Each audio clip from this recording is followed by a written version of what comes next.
Do you? Yeah. Because the last time I was here, he would sit, he sat at the top of the stairs there.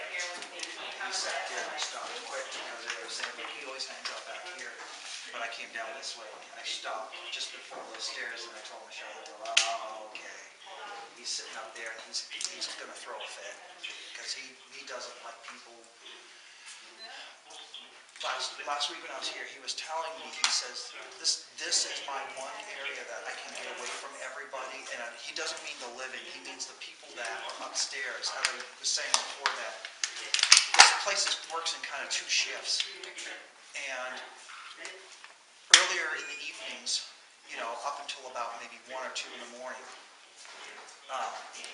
there's lots of people here. It's like 50, 60, 75, I get around that number that are just upstairs moving around, doing their thing, and he sits down here, because it's like, this is his kind of man cave.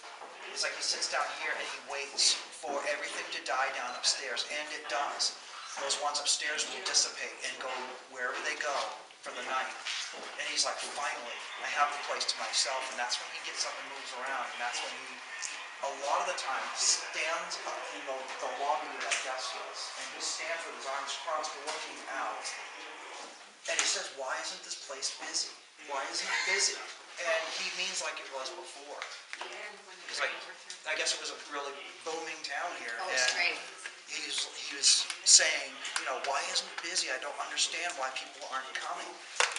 But he doesn't want he's the type that doesn't want the living here, but he wants business. That's why I know, and he stands in a suit and he has a short top hat. During the war, they had 100,000 people a day come through here. Wow. Yeah. It was insane. They've had like 3 or 4 presidents' wives come through here. Cleveland's wife was here, I think, the last. Yeah. Cleveland's. And he just can't figure out why it's not busy like it is. And it's funny because when he shows it to me standing in the lobby looking out with the front door open.